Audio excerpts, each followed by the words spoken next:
Kalau kita set up CR lain ataupun kita panggil kalau kita set up compression ratio lain, Kau berlagak macam engkau tahu semua, padahal kau cikgu, kau selalu sini sana. Tak pelajang, tak perlu ke mana, keputusan dalam diri saya.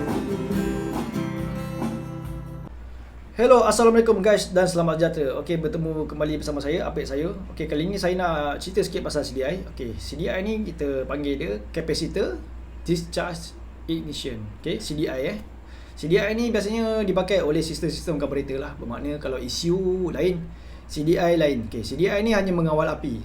Okey, api ni dikawal oleh CDI bergantung dengan apa yang kita set. Bermakna sekarang ni di pasaran kita ada beratus-ratus brand ataupun beratus-ratus jenama yang berbeza lah. Okay, contohnya yang sekarang ni yang famous banyaknya datang daripada Malay Bengkel. Okay, MB, CDI MB yang ada 8 mod tu. Okay, mod 1 sampai 8, yang mod kosong tu untuk yang padamkan api ya, untuk anti theft. Maknanya kalau kita pakai mod kosong tu, kita parking, kita cabut map tu, mod tu kita cabut, so orang nak start motor tak boleh. Okay, so CDI lain seperti CDI Espada dengan radio. CDI Espada dengan radio ni CDI yang sama. Okey, dia dalam dia tu dia benda yang sama. Bermakna boleh buat map letup, okey, boleh buat rumble idle, dan kita boleh ubah map dia yang asal. Contohnya map asal dia, map 1 ni dia pakai 16 degree.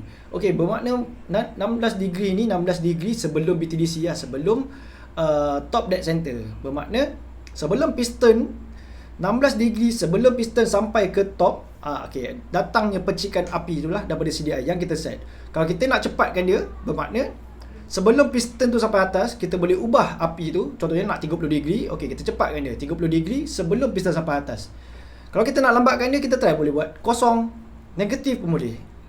So kita boleh set menggunakan CDI bergantung dengan apa yang kita set. Kalau kita set api terlalu awal, dia boleh jadi knocking. Kalau kita set api lambat, dia boleh jadi berat sangat. Sebenarnya ramai yang tak tahu, kalau kita melambatkan ataupun kita terlalu retard, motor jadi berat dan boleh membahayakan motor lah. So kita kena cari mapping yang sesuai, ataupun kita kalau boleh memang atas dyno saja yang boleh nampak, boleh menunjukkan hasil dalam graf untuk kita pantau CDI mana ataupun kita panggil mapping mana yang bagus untuk kita. Contohnya map 1 16 degree, 20 degree untuk map 2, 22 degree untuk map 3, 24 degree ataupun 25 degree untuk map 4, dan seterusnya. Kita kena cari bergantung dengan HP yang sesuai.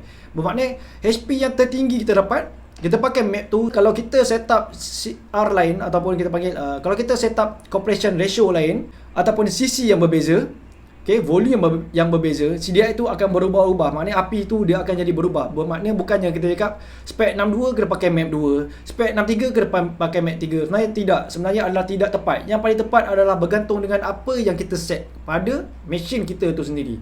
Bergantung pada berapa tutupan cam, berapa CC dan berapa compression ratio yang kita pakai. Semua tu bergantung juga pada kita setup, dan ia melibatkan api. Kita nak cepat ke ataupun nak lambatkan. Right? Itu melibatkan performance, dan korang kena naik dyno untuk dapatkan kepastian yang tepat lah, untuk mendapatkan jawapan yang tepat. So inilah penjelasan saya tentang CDI, supaya korang faham CDI dengan ECU adalah benda yang berbeza.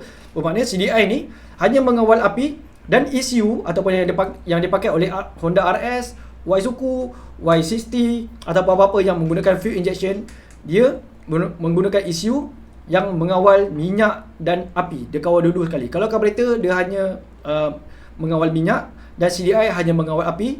Bermakna untuk sistem karburator ataupun sistem yang digunakan oleh LC atau Chris atau A5, dia pakai karburator dengan CDI. Bermakna CDI untuk api dan karburator untuk minyak.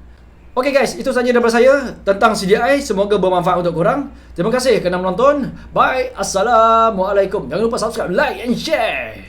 Bye.